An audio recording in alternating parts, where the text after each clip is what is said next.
전세계에서 17억 달러를 쓸어 담은 드림웍스의 전설 마침내 15년 만에 돌아왔습니다. 게다가 한국에서 전세계 최초 개봉. 기존 애니메이션 버전이랑 실사 영화랑 전개 과정은 거의 똑같아요. 오리지널 요소가 조금씩 추가돼서 런닝타임이 120분으로 늘어난 거 빼고요. 영화가 시작되면 어둠에 가려진 섬을 보여줍니다. 북해의 외딴 섬 버크는 바이킹들이 거주하는 곳으로 드래곤의 공격에 시달리고 있었어요. 여기서 주인공 히컵은 족장 스토이크의 아들임에도 왜소한 체격과 엉뚱한 발명품으로 마을 사람들에게 무시당하고 있죠.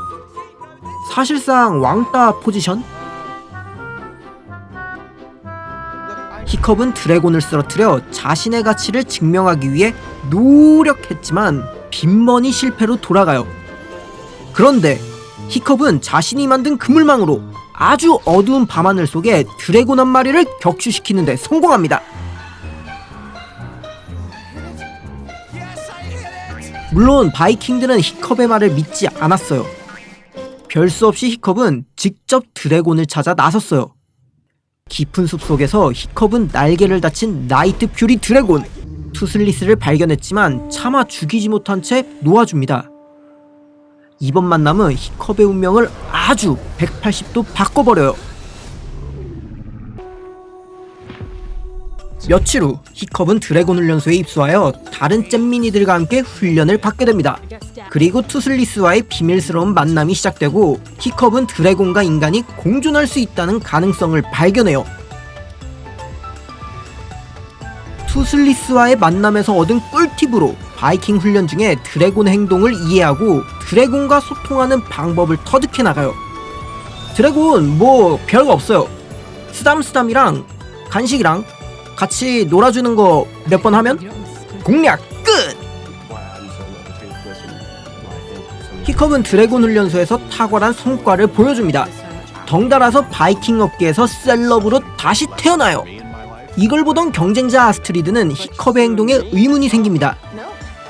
찐따 널드가 1등 바이킹 예정자였던 자신을 넘어서?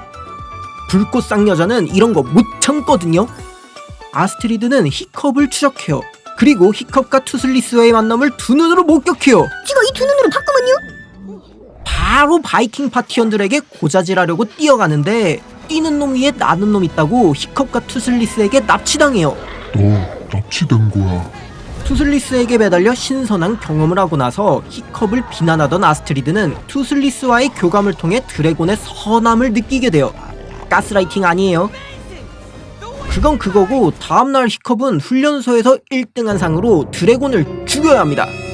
히컵은 당연히 드래곤과 사람의 공존을 꿈꾸는 평화주의자라 드래곤과 싸우지 않고 평화적으로 접근해요.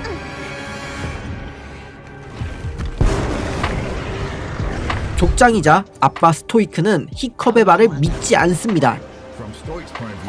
결국 히컵의 마지막 시험은 취소되고 여차저차해서 도우러 왔던 투슬리스도 납치, 감금당해요. 여기서 드래곤 레어의 비밀도 새어나가요. 바이킹들의 오랜 염원이었던 드래곤 둥지 레이드, 드래곤 멸망전! 투슬리스를 가이드로 삼아서 바이킹들은 드래곤을 멸종시키러 출발해요. 스킵할 것도 없이 무사히 드래곤 둥지에 도착한 바이킹들.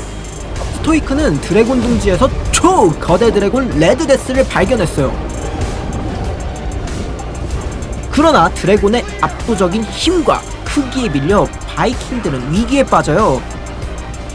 그럴 수밖에 없는 게 일반 드래곤들은 커봐야 4~5m짜리인데 레드데스는 이거 뭐 아주 고질라급이야. 대충 300m?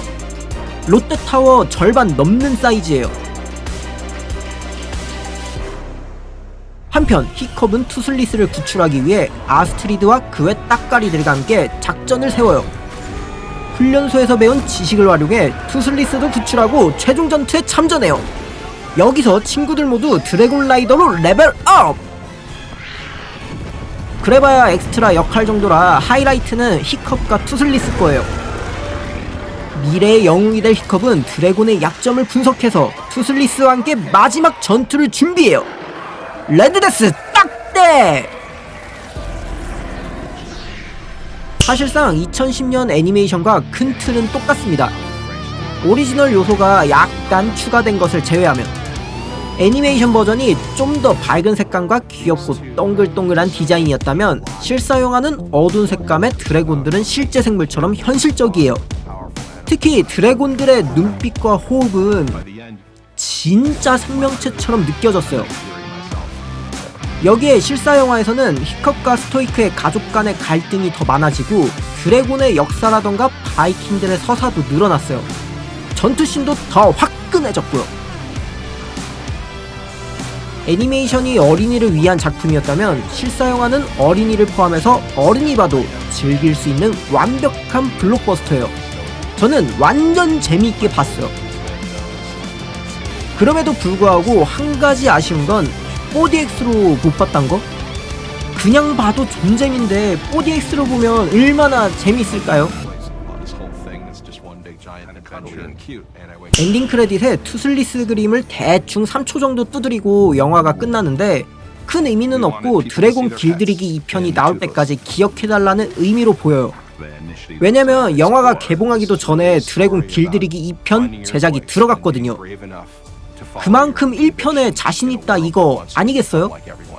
Dad, I can't kill dragons. 애니메이션 시리즈 감독이었던 딘 데블로이스가 돌아왔습니다. 자기가 제작했던 작품답게 원작의 감성을 유지하면서도 현실적인 연출을 시도했어요. 특히 드래곤의 감정을 표현하기 위해 실제 동물도 참고하고 고양이라던가 박쥐라던가 여러 진짜 동물들 여기에 CG와 로보틱스와 특수분장도 병행했어요. 영화를 보면 다들 알 수 있겠지만 투슬리스는 고양이와 박쥐의 특징을 반영해서 감정 표현과 움직임을 설계했어요.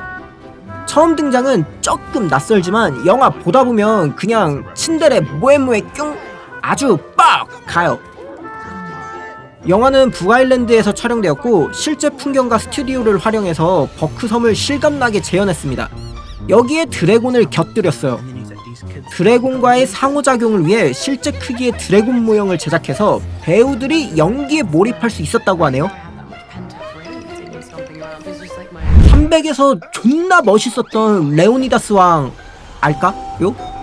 제라드 버틀러는 스토이크를 연기하기 위해서 40kg에 달하는 의상을 입고 추운 날씨 속에서 촬영했어요. 원작 고증은 중요하거든요. 제라드 말고도 출연한 배우들 모두 중장비를 뒤집어 쓰고 연기한 거죠. 아주 나이스해요. 영화의 개봉과 함께 플로리다에 위치한 에픽 유니버스에 드래곤 길들이기 존이 개장했습니다. 영화 테마파크의 시너지를 통해 팬들에게 돈을 쓸어담기 위한 전략 아닐까요? 저는 거지임에도 불구하고 가고 싶어졌어요. 미국 언제 가지? 드래곤 길들이기 제작에는 대충 2억 달러로 만들었어요. 드래곤의 현실적인 구현과 아이맥스 촬영 등을 했음에도 완전 가성비 있는 작품이네요. 최근 디즈니 영화랑 비교해보면 라이언 킹이 2억 달러, 백설공주가 대충 2억 7천만 달러, 캡틴 아메리카 4편이랑 썬더볼츠가 1억 8천만 달러. 와, 드래곤 길들이기 2억 달러로 이런 가성비 끝판왕. 한국에서 전세계 최초 개봉이라 얼마나 돈 쓸어 담을지 감히 예상도 힘들지만 10억 달러의 가치가 있는 영화예요. 영상미, 가족애, 개쩌는 부금, 안 볼 이유가 없는걸? 마인크래프트가 아이들을 위한 가족 영화였다면 드래곤 길들이기는 가족을 위한 가족 영화라고 할 수 있겠네요. 저는 10점 만점 중에 100점 줄 수 있어요. 리뷰 끝! 안녕!